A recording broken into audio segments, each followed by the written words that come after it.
بسم الله الرحمن الرحيم الحمد لله رب العالمين اللهم صل على محمد وأهل بيته الطيبين الطاهرين وعلى الصحابة الكرام المنتجبين. Assalamu alaikum wa rahmatullahi wa barakatuh.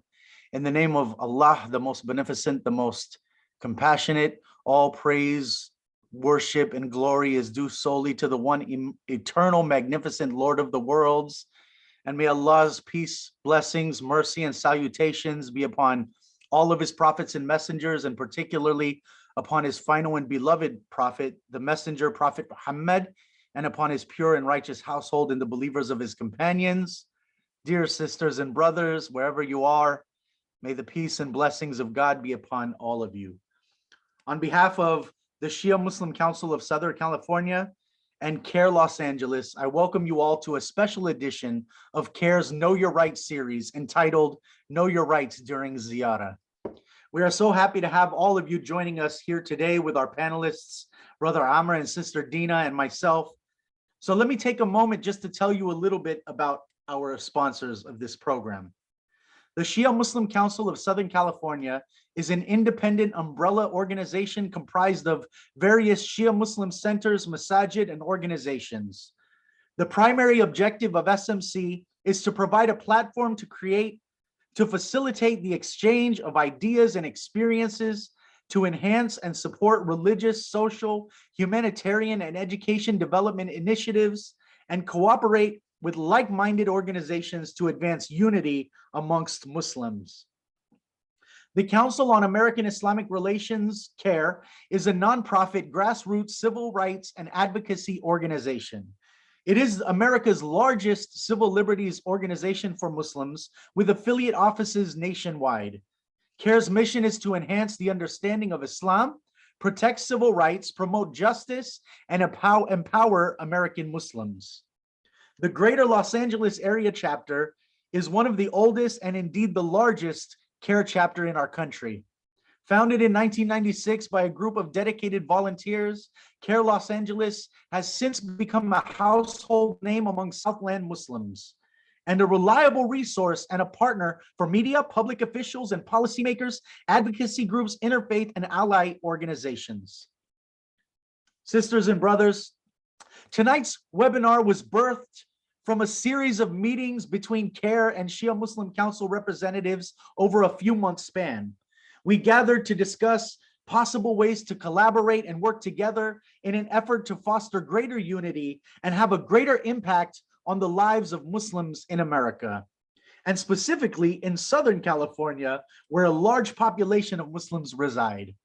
Both organizations understand power and the need for us as a community to claim our power to push policy and understanding that will benefit not just the Muslim community in America, but all Americans, and particularly those in the most marginalized of our society. Again, I'm proud to welcome all of you. My name is Reza Nikumanish, and I am honored to serve as the Vice President of the Shia Muslim Council of Southern California, as the Executive Director of the Islamic Cultural Center of Fresno, as a founding board member and secretary of the Central Valley Islamic Council, and a handful of other boards and councils of organizations which focus on racial, economic, and social justice issues. I'm honored tonight to be joined by two powerful attorneys, two superstars. Let me introduce them to you. First, we have Sister Dina Shahata. Sister Dina is a civil rights attorney for CARE Los Angeles, specializing in legal services to American Muslims facing religious discrimination in employment, in travel, in education, interaction with law enforcement and the FBI, public accommodation, prisons, as well as advocating for victims of hate crimes and hate incidents. Dina obtained her BA in North African and Middle Eastern Studies from UCLA and got her JD, her Juris Doctorate, at Georgetown University Law Center. While at Georgetown, she served as the National Muslim Law Students Association Vice President and was an American Society of International Law Helton Fellow. Dina has worked with indigent women in North Africa to provide pro bono legal services, challenge human rights abuses, conduct research on gender-based violence, health and reproduction, political participation, and women's access to economic resources. You see, that's one of the superheroes with us tonight. Our other superhero is Brother Amr Shabaik. Brother Amr is the civil rights managing attorney for CARE Los Angeles. Amr provides direct legal services to individuals who are victims of discrimination from both the government or private entities. He is experienced in a diverse array of practice areas within the civil rights context, including discrimination, retaliation, accommodation, wrongful termination, all claims by state or federal court. Prior to joining CARE Los Angeles, Amr worked specializing in labor and employment law litigation. He received his BA in ethnic studies from UC San Diego and then got his JD from USC's Gold School of Law. Again, another amazing individual to have with us tonight. Before I hand it off to our distinguished panelists, I just want to share a personal experience with you tonight. One related to tonight's discussion and how CARE reached out to help those traveling for Ziyarat. In 2019, December and January 2020, my wife and I traveled to Iraq for Ziyarat. My wife, by the way, her name is Sukaina Hussein, the Deputy Executive Director of CARE Sacramento Valley, so I got to throw that shout out, or if I want happiness at home. Anyhow, we traveled to Iraq. And while we were there was a lot of international tension. You may recall, but if you don't, on January 3rd of 2020, the Trump administration and the United States government carried out drone strikes on the road leading from the Baghdad International Airport, assassinating Iranian General Qasem Soleimani and Iraqi General Abu Mahdi Mohandes. On a side note, by the way, the United Nations Special Rapporteur on extrajudicial summary or arbitrary executions considered the assassination as a likely violation of international law as well as US domestic laws. Iran called it state-sponsored terrorism. The Iraqi government said the attack undermined the national sovereignty and considered it a breach of its bilateral security agreements with the US and an act of aggression against its officials. 2 days later, on January 5th, 2020, the Iraqi parliament passed a non-binding resolution to expel all foreign troops from its territory. The same day, the funeral caravans or processions for both of the generals were coming to Najaf. They were traveling to different cities and they were headed towards Najaf, where we were spending our final hours in the country before attempting to make our way to Baghdad International Airport, the site where the attack had taken place. Following the morning processions, unknown entities fired short-range rockets at the American embassy and a US airbase. So as you can imagine, in the city of Najaf, tensions were high. Iraqis were righteously angered and were gathering in the streets, and there was great worry for those Americans among us trying to leave. Sukaina realized that we might have issues returning home, and immediately messaged her colleagues at CARE. CARE Los Angeles representatives not only followed our travel back, but kept constant contact with us, reminding us of our rights and outlining a game plan in the event that we get held up by authorities upon landing. We also literally got messages from a CARE attorney. He has since moved on to another organization, but I got to give a shout out to Brother Hamad Alim. We were getting messages from Hamad literally as we were landing. As the plane landed, we got messages from him. He was on deck, ready to help us.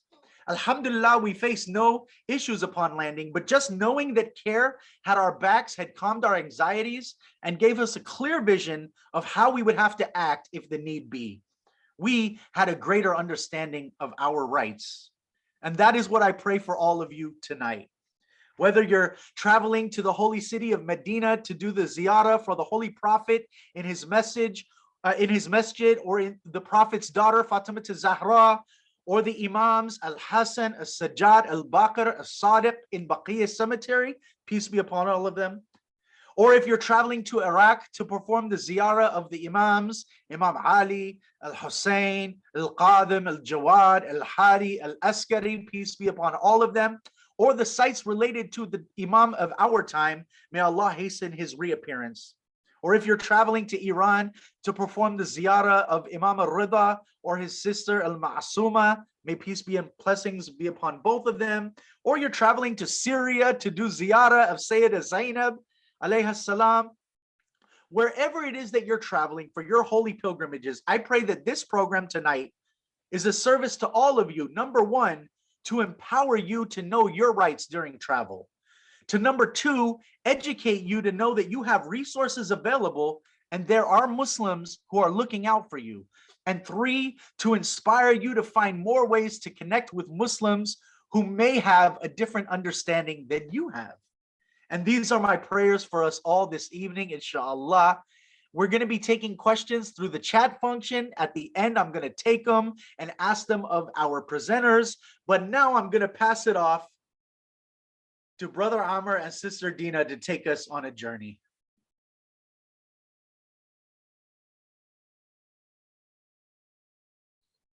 All right, assalamu alaikum everybody, and thank you, Brother Reza, for that wonderful introduction and for sharing your own personal story.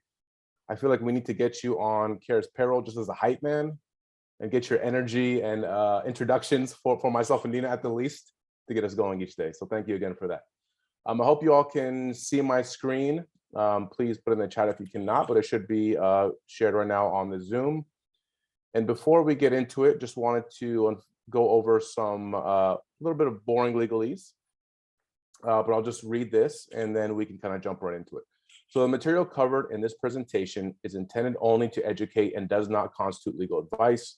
Viewers should not act on the information provided without seeking any professional legal counsel. Neither transmission nor receipt of these materials creates an attorney-client relationship between the author and the receiver. So, all right, so we know it's late. So we wanted to jump in with a little bit of an interactive role play between myself and Dina. If we were in person, maybe we could reach out and have someone from the crowd jump in, but unfortunately we can't. So Dina and I will do a little role play, and we want people to at least engage in the chat if they can. And as you're listening to this role play, put into the chat things you think that the traveler, who Dina will play, is doing right. And then we'll have a second role play. And you can also, comment on things they're doing right or wrong in either of the role plays. So with that being said, I will kind of set the context. I will be a CBP agent, a Customs and Border Patrol agent at the airport, who has just pulled Dina to the side. Dina is coming back from travel, and we'll go ahead and jump into it. So again, I am the agent. So you just came back from a religious trip, is that correct? Yeah, I went for a religious trip to Iraq. And who did you stay with during your trip? With my family. Can you tell me about their names and their phone numbers and addresses, please? Okay. The number for my parents that I was staying with is 964-780-255-5555.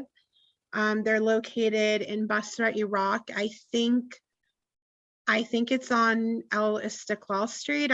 I don't remember exactly. Okay. Well, thank you for that. And is your family Shia or Sunni? Yeah. Okay. And do they frequent the mosque a lot? And do you frequent the mosque a lot? Yes, I do. I go to a mosque in Orange County. Okay, and you go every Friday. And I, from what I understand, also you're on the board of that mosque, correct? I am on the board, and I go probably once a week, more than once a week. I mean, I try to go as often as I can. Okay, and the imam there, and he made a statement recently where he stated that Palestinian suicide bombers are martyrs and who will go to heaven. So what is your thoughts on that statement?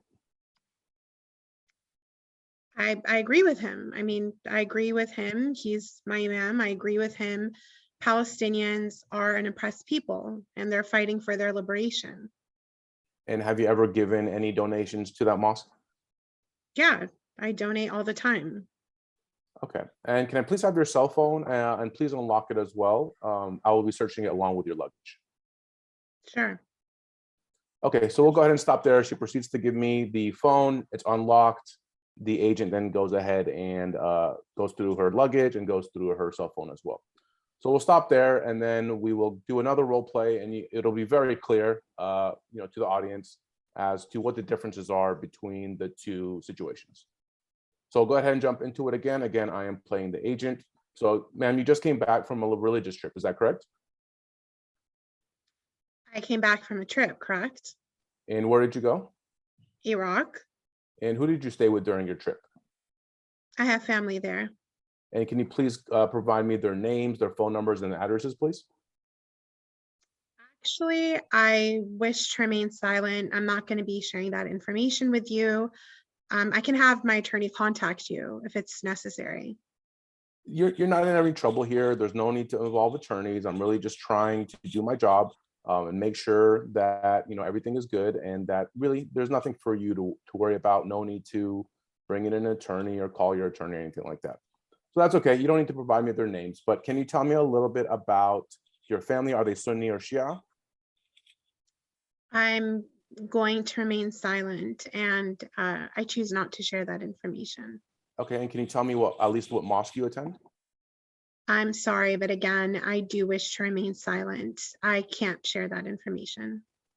All right, we'll close the role play there. And I think it's fairly clear to the audience watching kind of what the differences are between the two, right? So some big key takeaways. I don't know if there's anything in the chat. I can't see right now, but okay, nothing in the chat. So I guess everyone's already asleep. That's okay. We know it's late.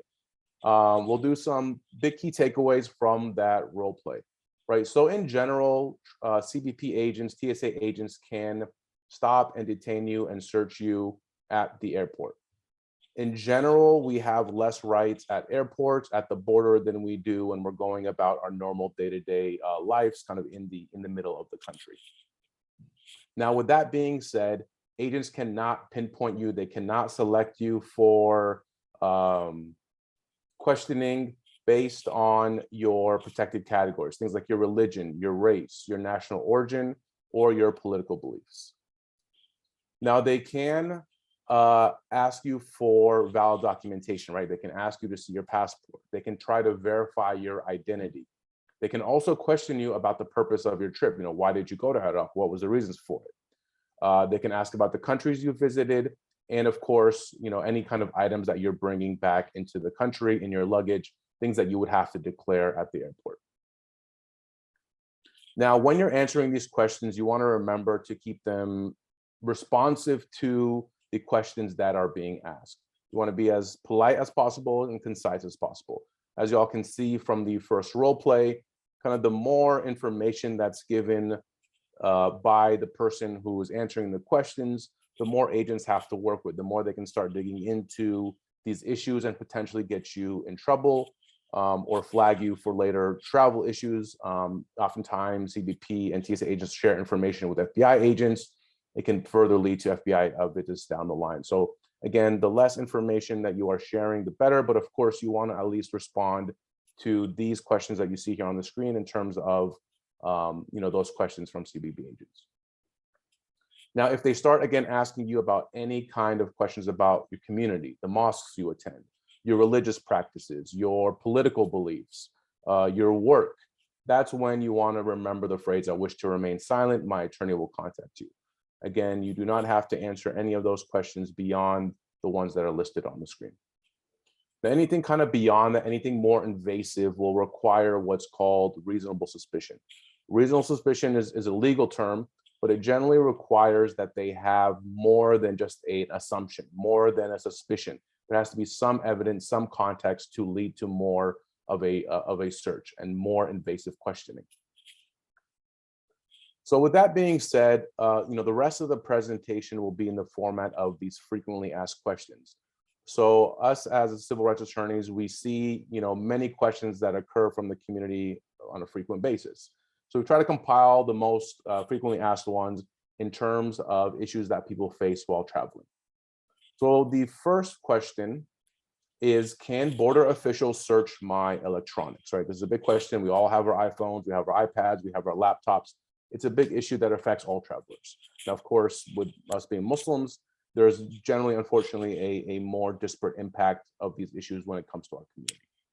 So in general, the law is kind of unsettled about how extensively border officials can search electronics. Each of the various jurisdictions within the country will differ in terms of the laws that apply. So since we're in California, we'll focus on the laws that are in California, again, assuming that most people will be flying back into major hub like LAX, or maybe in San Francisco Bay Area, Oakland, whatever it may be.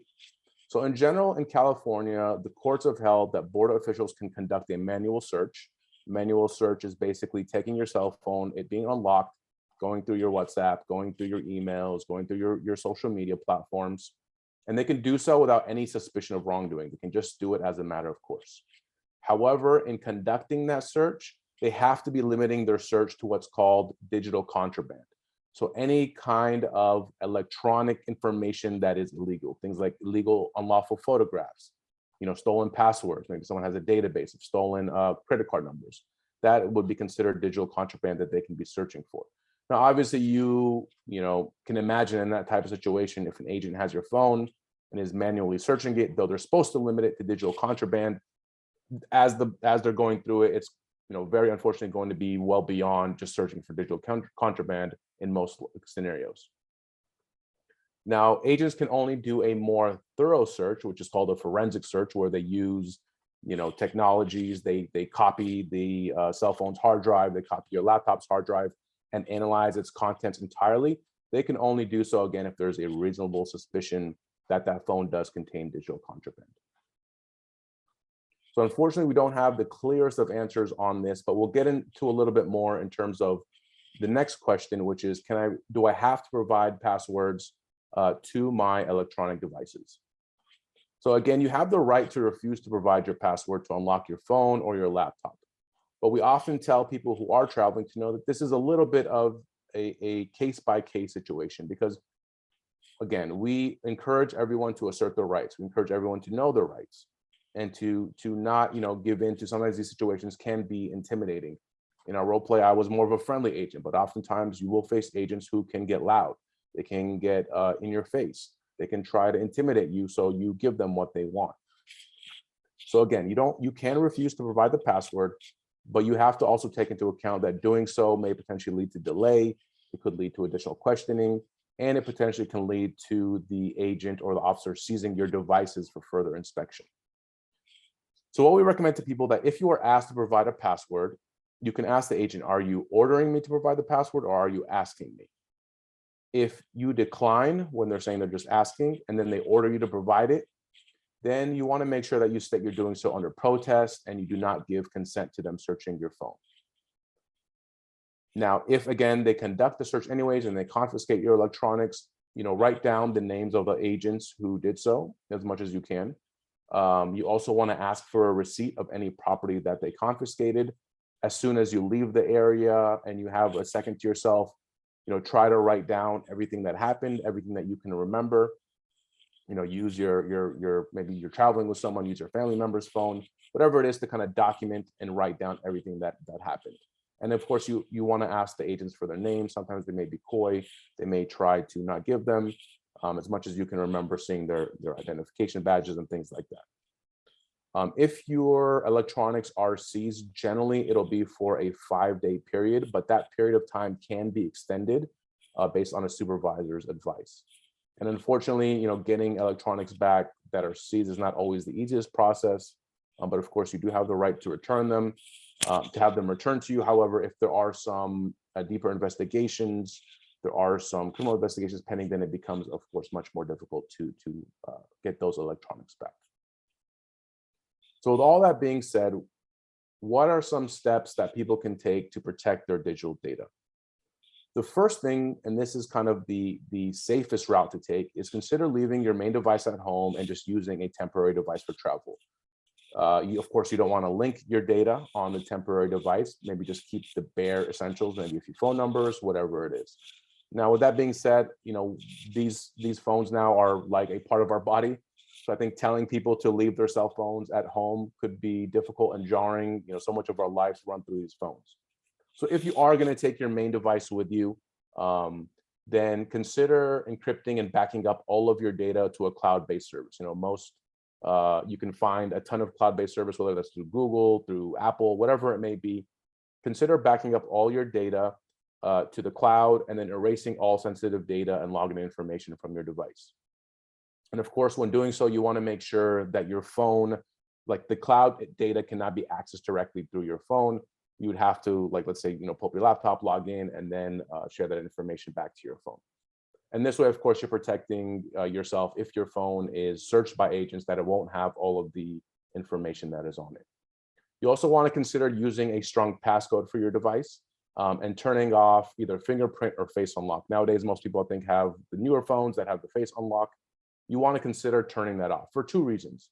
One, generally biometrics are generally not protected as much as a passcode would be that is under the law.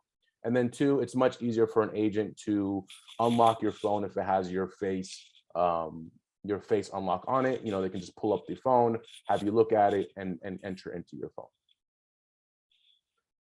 Some other tips you want to consider is using airplane mode. And again, that'll help you disconnect from all data services and servers. So once you are, off the airplane, go ahead and turn it back onto airplane mode as if you were still on the airplane. And this will help protect some of your data and have it disconnecting to the cloud-based services as well. You can also consider shutting down your device at the checkpoint. And then, of course, consider memorizing or having written down 2 numbers that you would need to call in case you were detained and were subjected to additional screening. If they do seize your phone, obviously you'll have no way to call people. You'll have no way to access those numbers. So consider writing down 2 or 3 important phone numbers that you have in your pocket or your wallet or your purse, whatever it may be. So with that being said, I will turn it over to Dina to jump into the next frequently asked questions. Thank you, Amj. I just want to first say assalamu alaikum to everyone who's joined us, and thank you so much for having us. So I'm going to answer a few more frequently asked questions, things that you may be wondering when you're traveling, whether domestically or internationally, to do your ziyarat this year in the future. So for a Muslim woman, or really anyone of any faith who wears any type of religious head covering when you're traveling, you may be wondering, do I have the right to keep my hijab on at the airport, especially when they're doing searches? The answer is yes, you absolutely have the right to maintain your hijab or any other religious head covering you may be wearing. You should be sure to notify the agent as they're searching you if you're asked to remove your hijab or religious head covering, that you're wearing it for religious purposes. And before boarding, if a security alarm goes off, TSA, the Transport Security Administration, its agents may request additional screening. So a lot of us have probably gone through secondary screenings where you're asked to do a little bit more, possibly be subjected to a pat down. So agents can request to do that additional screening, pat you down. They may ask you to pat down your hijab, or they may even ask you to remove your hijab. If you're in that situation, you can request that you pat down your hijab yourself and have the TSA agent supervise you as you conduct your pat down. And they can sort of advise you how to conduct the pat down. But if the agent insists on patting down themselves, you have the right for the pat down and the screening to be done in private and by someone of the same gender. And after the pat down, just be prepared for the TSA wanting to test for chemical residue. Additionally, just so everyone knows, everyone has the right to opt out of the airport's full body scan if you wish. If you opt out, you can choose to go through a body pat down instead.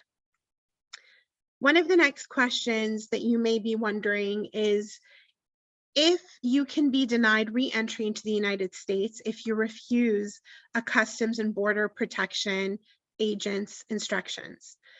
So this sort of differs based on your immigration status in the United States. If you're a US citizen, you can't be denied entry into the US for refusing an agent's instructions like producing passwords, providing device access, submitting your devices for a search, or refusing to answer any questions unrelating to establishing your identity and your citizenship, or questions related to customs. So everyone should know that as US citizens, you have an unqualified right to re-enter the country. They cannot bar you from re-entering the country. And if you're referred to secondary screening, you should only be required to answer those questions relevant to establishing your identity and citizenship, like we said. Now, if you're a lawful permanent resident, you also have similar protections. So if you've been previously admitted to the US and you maintained your lawful permanent resident status, you also cannot be denied entry for refusing to provide those informations that we discussed, other than questions related to establishing your identity or customs related questions. People with lawful permanent residency only have to answer questions establishing their identity or the permanent residency itself. So you can refuse to answer any unrelated question, and it could cause delays. So really, when you're at the airport, it's always a balancing test between, you know, making sure that your rights aren't violated, but also trying to be cooperative to a certain degree in order to be able to go through the customs process.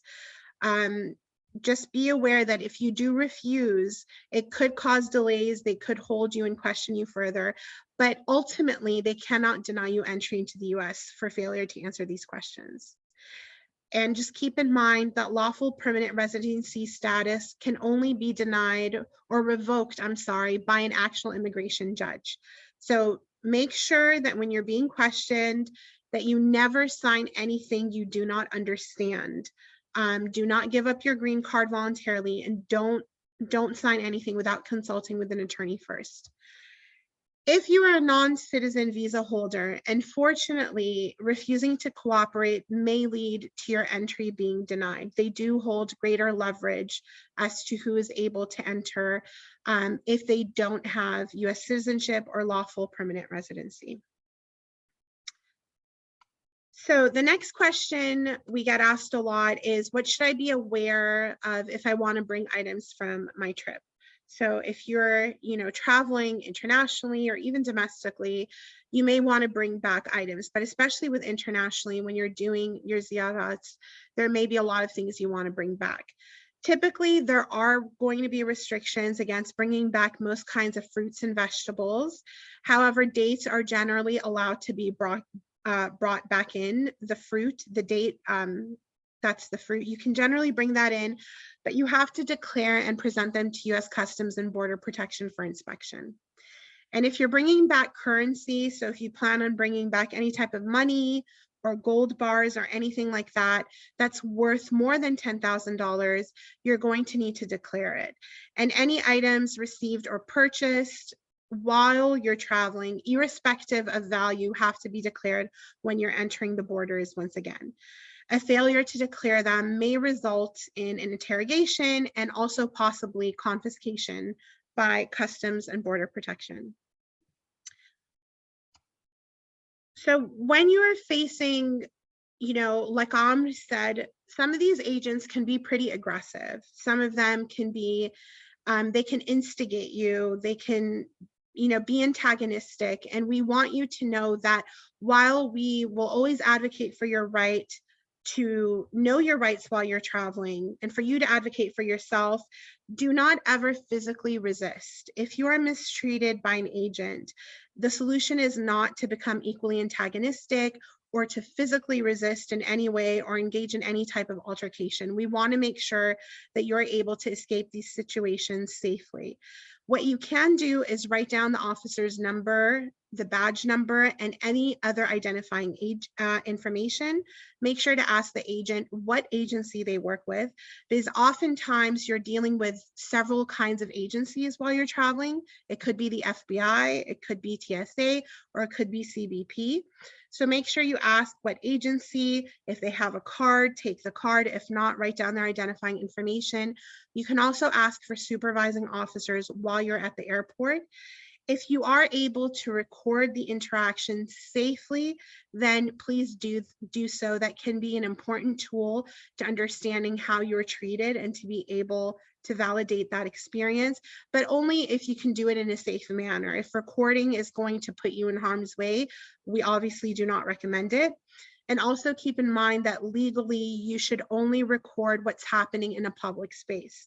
So if you are taken in a private room and you're being, interviewed and the setting appears private, make sure that you ask permission. Otherwise you could be breaking some laws.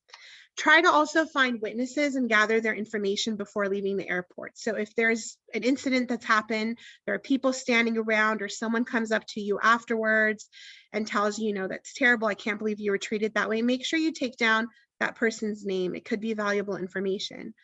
And of course, make sure that you contact CARE, because there are things that we can do to try to help you in situations like this. We also get asked a lot by people who travel frequently, especially and unfortunately people from, communities like ours, right? So American Muslims, and people from Southwest Asia and North Africa, we get asked a lot, what happens if I'm one of those people that's always stopped, right? Every time I travel, I'm the one that's selected for that random search. I'm the one that's subjected to secondary screenings. There are things that you can do to try to get to the bottom of what's happening. Although it can be an uphill fight, you can first try to file an inquiry with the Department of Homeland Security with their Travel Redress Inquiry Program, or TRIP for short. TRIP is basically a single point of contact for any individual who have questions or want to seek some type of resolution regarding the difficulties they experienced during their travel screening. And I do see that Miss Fatima Hakak, that you have a question. Make sure you put it in the chat. We're going to answer all our questions when we're done, which won't be too far away. So TRIP is your opportunity to tell DHS, hey, I keep getting stopped for these unexplained screenings. I'm subjected to questioning and inappropriate conduct by agents. I want this cleared up and I want DHS to address it. And you can file a TRIP, and what they'll do is they'll review your application and provide you with an answer as to what could be happening. The next thing you can do is file a global entry application. So US Customs and Border Protection provides global entry as a program to expedite clearance for pre-approved low-risk travelers. If you get approved, this would indicate that you're not a high-risk traveler and that you're not on any type of federal watch list.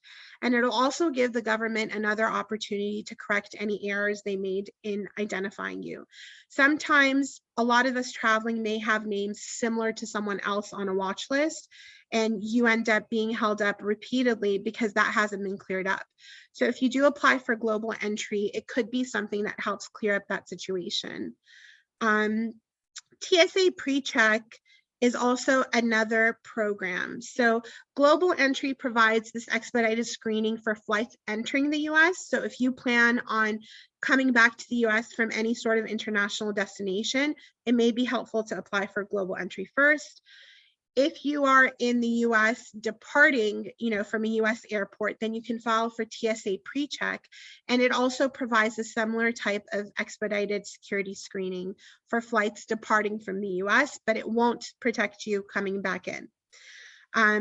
So just as a sort of disclaimer, we want people to know, because we are civil rights attorneys, and we're always sort of critical of any time that you are volunteering information to the government about yourself. We want you to know that you are going to have to make a call for yourself based on if you want to participate in any of these programs.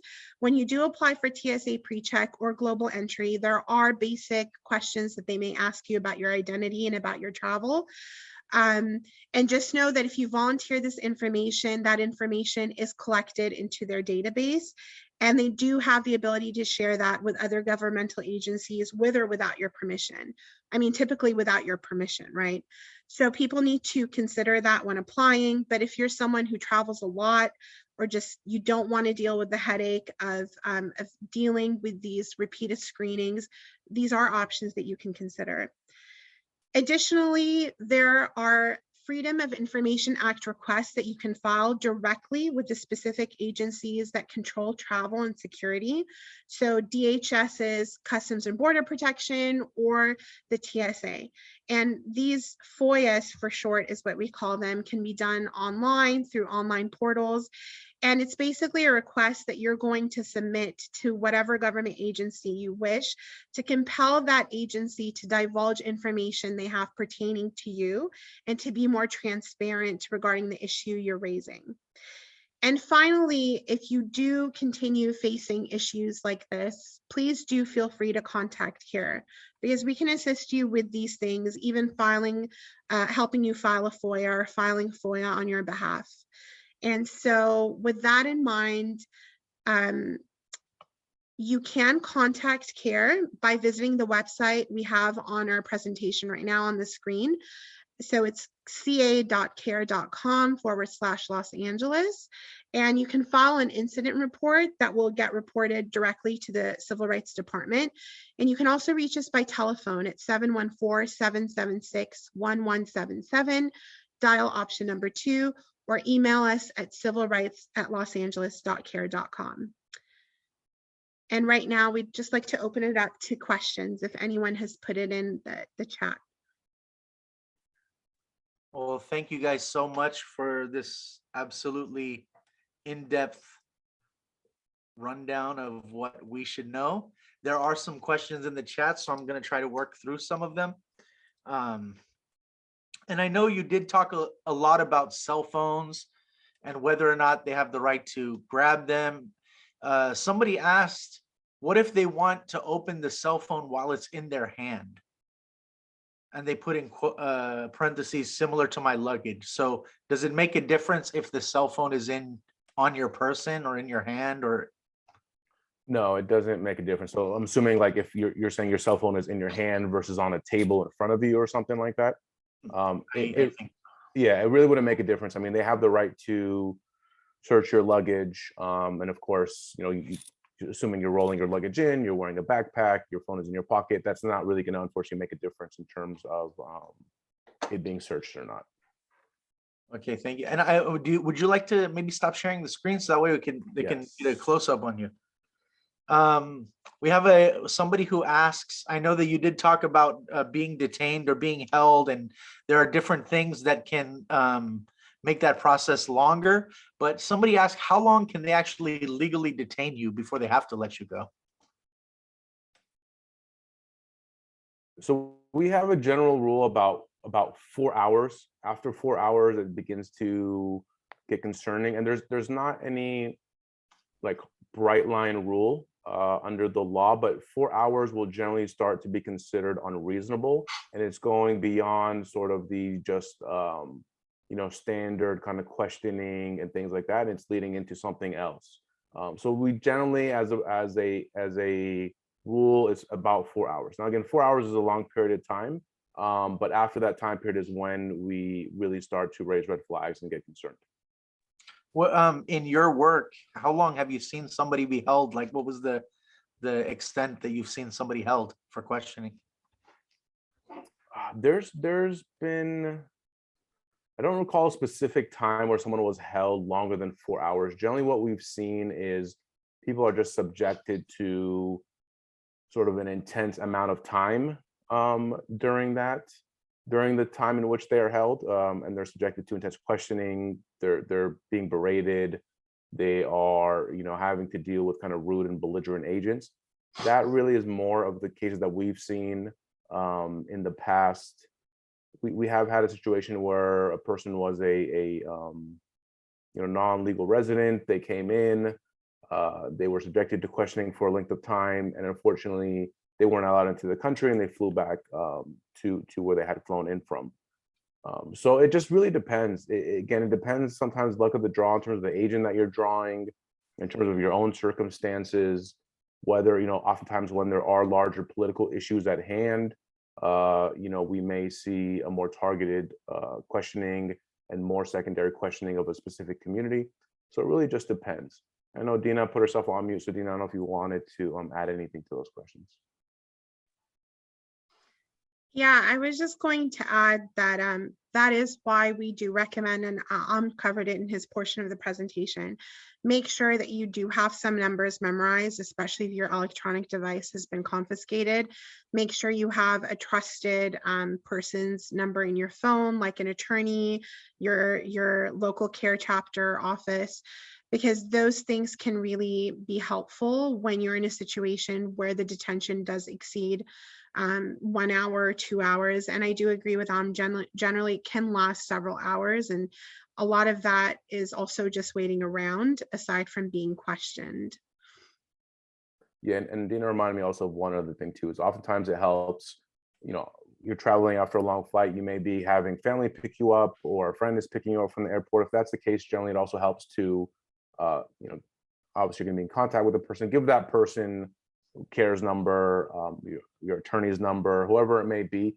So that person who's picking you up is also aware, okay, look, it's been 2-3 hours. I'm checking my phone, the plane has already landed, and I haven't seen or heard from them yet. And then that person would know to contact, someone like CARE, so they can kind of try to figure out what's happening. So you definitely want to give your flight information to some people back home, even if you intend to take an Uber back, right? Yeah, exactly. Sure, somebody's watching. Awesome. Just one more thing that I would add is for people who have traveled before frequently and who have had big issues while traveling, you can try to be preemptively prepared. So we do have people who contact CARE and people that we assist and represent who tell us, I'm planning on traveling next week or next month or what have you. And in those situations, we're able to be a little bit more proactive. We can sometimes enter into a retainer with them, a limited scope retainer, and represent them to the extent to where we can provide them with a port expedite letter that they can give to the watch commander of that airport or the CBP commander at the airport to let them know that they understand their rights and to put the agent on notice that we represent them as well. And sometimes that will be helpful in facilitating communication between us and the individual.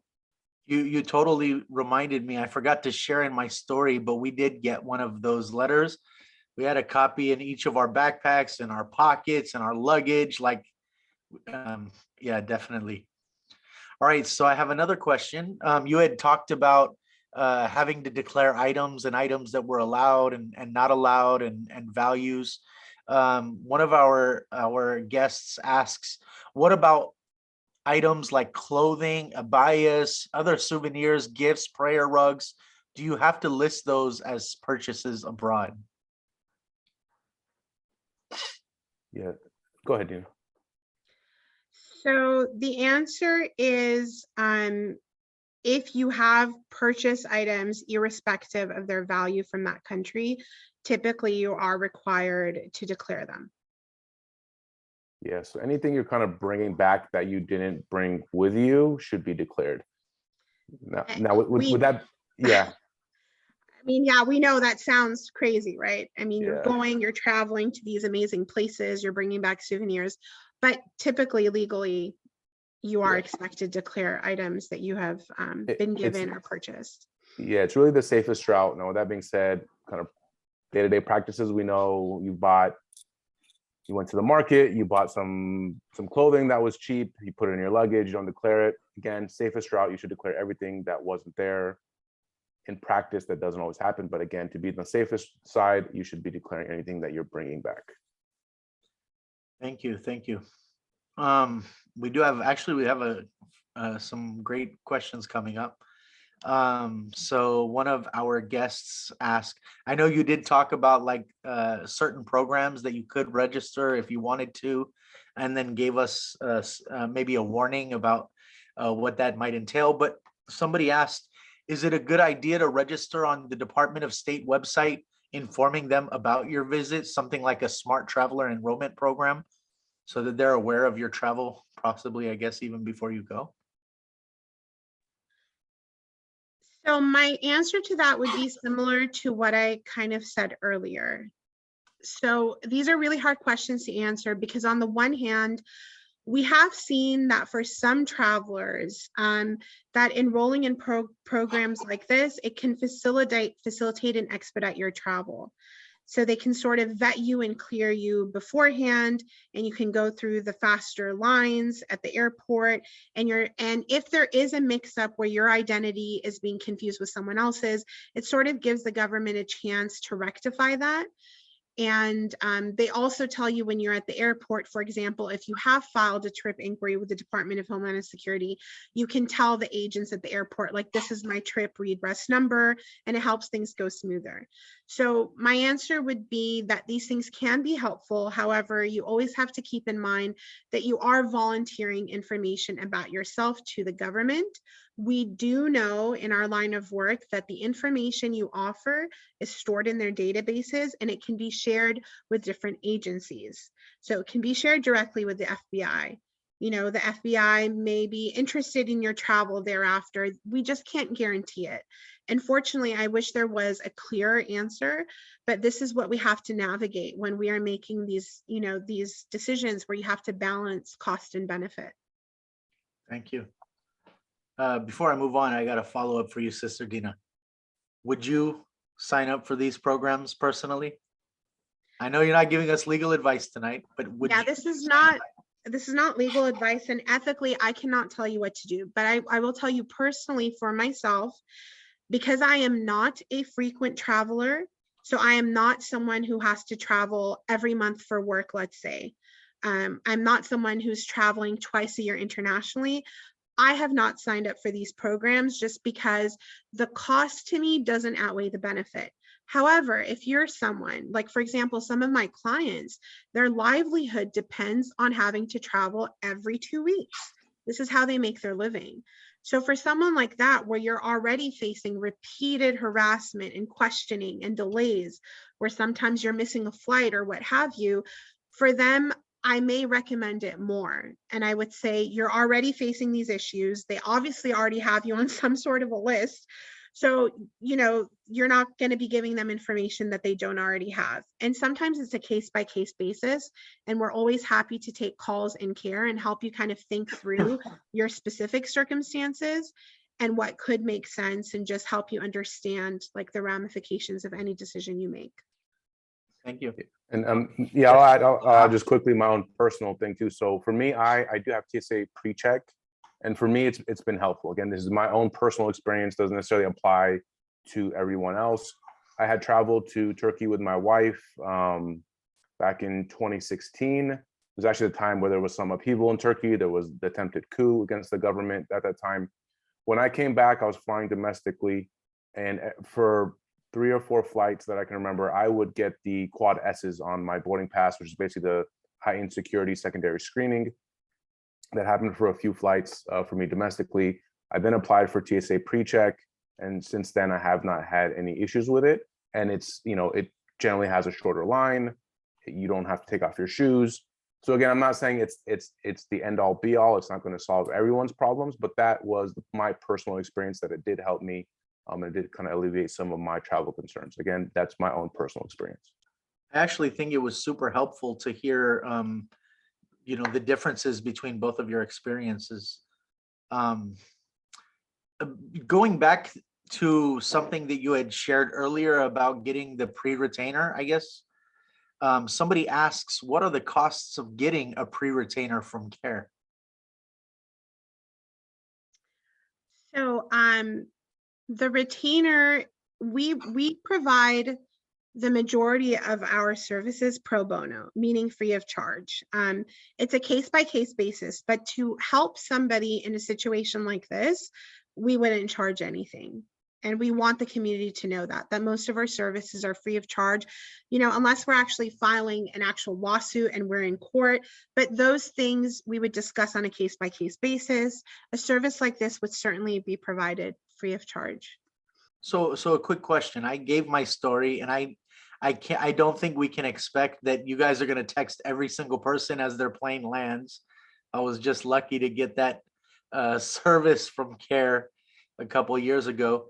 But are you offering up that we could let you know when we're traveling if we have some, you know, coming from somewhere with heightened security issues, that we can just let you guys know, and there will be somebody that would be able to help us at least get this that document to keep on our backpack, to keep on our person?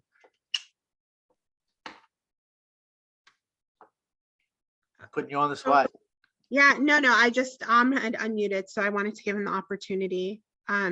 Go ahead, Okay. Yeah, I would say definitely. I mean, reach out to us as long as we kind of are aware of your travel plans. You can let us know beforehand. Again, we enter into kind of what's called a limited scope retainer, and then we can provide those letters to you so you can have them on hand, put them in your various backpacks, your various luggages. Those letters do help. And then we do try to be aware, of course, of the time that you are coming back, the date and the time that you're traveling back. You know, put it in our calendars. We kind of flag it and be aware of it. We have a kind of a hotline cell phone number that we can provide to travelers as well too, making sure someone's monitoring it at that time, so people can reach out to us through that cell phone.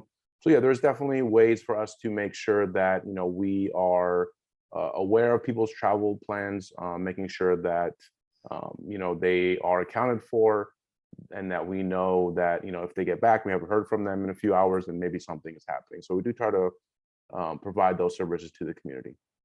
Thank you. I think even the value of just possessing one of those letters, you never know. I don't know, but the empowerment of having the letter, and then the power of being able to hand it over, maybe it's enough to stop something bad from happening. And the letters, of course, they're not a golden ticket. They're not going to solve all the problems, but they do help. And again, case by case analysis. But for example, I had a client recently who was having issues, who's traveling to Egypt. He came back.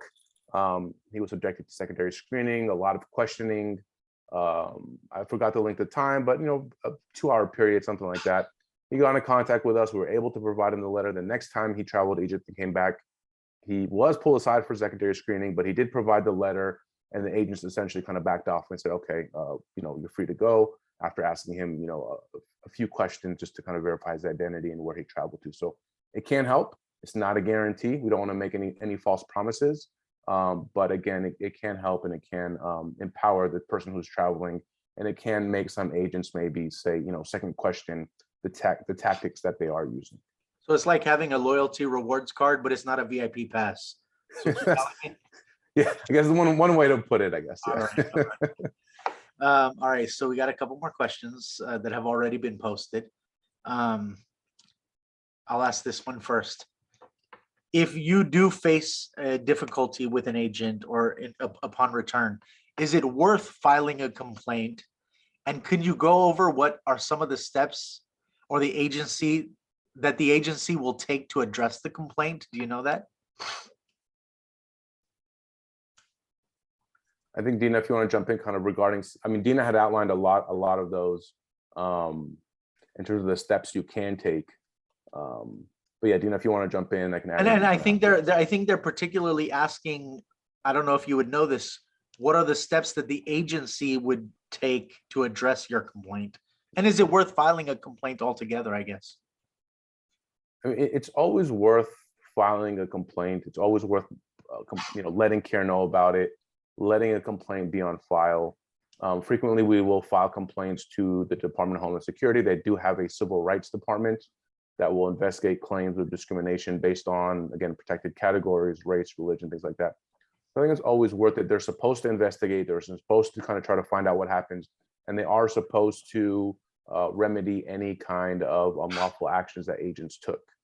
Now, with that being said, that doesn't always happen, right? They're an agency kind of investigating itself. If things are more serious, if an issue is much more egregious, then maybe, you know, being held for 2 hours and being asked questions that maybe they shouldn't have asked, but it's kind of going into something beyond that, or it's more of a pattern of that. You know, there are considerations of lawsuits and things like that that can be taken. But again, generally in these situations, courts and the law are deferential to law enforcement agents.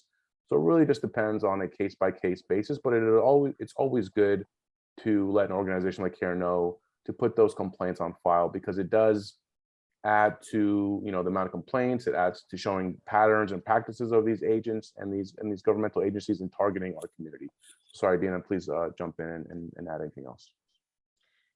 Sure. So yeah, in addition to everything said, so TSA, right, that's a federal agency.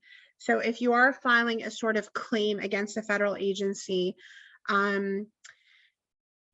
just for something for people to keep in mind, if it's a claim specifically of like an injury, right? A personal injury, or an agent roughed you up during a search or something like that, there is an obligation for them to investigate these claims under the Federal Torts Act. And so these agencies have an obligation to investigate. There are specific time limits in which they have to investigate and respond to you. And if anyone does have a situation like that, they should contact us, and I can definitely give them more information about the guidelines of filing a claim where you have had an altercation with an agent and you feel like you have been injured in some way, even if it's just emotional distress. We do have clients all the time that have experiences like that, and there are federal obligations for those claims to be investigated in a timely manner. There are set timeframes that they have to abide by. Sister Dina, a follow-up has come in. Basically, so is it better that they contact CARE and let CARE file the complaint on their behalf, or should they do that on their own? What's the better path? I would say it never hurts. I mean, honestly, even as an attorney, if I have a question about the area of the law that I'm not specialized in, I always like to just talk to somebody who has that experience. It never hurts to consult with an attorney, especially us at CARE, where we are consulting with you for free. You really have nothing to lose. And it can help us just provide you with some options. So it's a case-by-case basis. We do get some calls that come in where we end up deciding, along with the prospective client, that they can go ahead and take the next action steps on their own. And then there are other cases where we decide, you know what, let us, file that Freedom of Information Act for you, or let us help you file, your trip inquiry with Department of Homeland Security. So there are things that the public can do, but sometimes I think it's more beneficial to have an attorney do it on your behalf. Sometimes it carries a little bit more weight. Thank you. I guess particularly Brother Amr, they are asking. You went over a lot of details around phones and electronic devices. So they're asking, can you please repeat the part when you discuss the difference between an agent asking you or ordering you to unlock the phone? Yeah, sure. So essentially, when the agent is asking you to turn over your phone, it's just a general good practice to ask them, like, are they simply asking you, or are they ordering you to do it, right? Because if they're asking you, it's not necessarily an order. However, if the agent, then orders you to turn over the phone, it's important to say that you are doing so under protest and you're not consenting to the search. Again, this is kind of a way to assert that you are not consenting to the search, because legally, right, even with police or with any other law enforcement officer, depending on the circumstances, if they're simply just asking you to do something, and let's say, you're driving, they ask to search your trunk and you open the trunk, you are consenting to that search. You're essentially giving up your rights that you may have had for them to not search your trunk, pending kind of the circumstances that led to that. Same thing with your phone. You do want to assert again that you are not consenting to the search. That may not stop them from searching it, but at least you have it on record. And when you're, again, documenting everything that happened, you can document that you said that you are not consenting to the search. So it's really just to kind of get clarity in terms of where the agent stands and kind of what they're acting upon. Awesome, thank you. While I give a minute for any of our guests to put in any final questions, I'll just share that one of our guests has shared that they travel globally just once a year, and they got global entry, and they say that it has helped them, the convenience, the ease, with a one-time background check. So again, it goes to that it's a person by person, a case by case basis, and what's good for some is not for others. But yeah, we appreciate that. As I see no other questions coming in, maybe I can leave it first of all to both of you for some final comments, and then I'll close this out. Sure, I'll start and then I'll hand it to Tom. I just first really want to thank you all for welcoming us into your community and allowing us the opportunity to engage with you all. We just want people to be protected in anything that they do, especially when you're traveling for such an important purpose. You know, you're on this spiritual, religious journey, something that you're probably looking forward to. The last thing that you want is to face these issues when you're traveling. So we hope that the information we gave was helpful. We want you to know that we're always here as a service to the community. If you ever encounter any of these issues, please do contact us. And again, it was my pleasure to speak with you all today. Yeah, and just echo Dina's sentiment. Thank you all for being here. I think a lot of the work that we do at CARE also depends on community members like yourselves, taking the initiative to be informed about the rights, taking the initiative to learn about these things, taking the initiative to call organizations like CARE and let them know what happened. Because really, without the entirety of the Muslim community in America, specifically here in Southern California, right, we don't have anything to do or any cases to handle. It really is dependent upon us working with the community, working with members like yourselves to address these issues head on. And so again, I appreciate y'all for being here. I know it's late. It is a weekday. So thank you all for doing that. And for whoever's traveling, to all safe travels, and that none of these issues, you don't face any of these issues. But again, it's better to be informed than to not be informed when these things do happen. Well, thank you both. Tonight was super informative for me. I learned a lot. I've sat in a lot of Know Your Rights workshops with CARE, but I think that this was really special for me and special for our community. I want to thank both of you, Sister Dina and Brother Amr, because I believe that the work that you're doing is vital for our community. And you know what? Civil liberties lawyers, civil rights lawyers have been superheroes in the history of this nation. They've changed this nation. They've changed our society. They've fought for the marginalized. They've fought for the oppressed. And you two should be proud to be amongst that core of people. And we're just thankful that you gave us your time tonight. We know that you're super busy, and to give us such a late night when we know that you have such long, hard days fighting for us. We're just very appreciative. I'm going to leave you all again with the same prayer that I came in with, that I pray that this program offered you all much, but particularly that it empowered you to know your rights during travel. Number two, that it educated you to know that you have resources available and that there are Muslims looking out for you. And number three, that it inspired you to find more ways to connect with Muslims who may have a different way of understanding than you have. I pray all of this to be true. I thank each and every one of you for giving us your time, your night. If you have any questions, you can contact probably either Brother Amr or Sister Dina. I'm sure they'll take your emails. You can contact the Shia Muslim Council. With that, the Shia Muslim Council of Southern California and CARE Los Angeles, thank you deeply and greatly for your time that you gave us this evening. May you all be well and go in peace. Assalamu alaikum wa rahmatullahi wa barakatuh. Alaikum salam. Wa alaikum salam.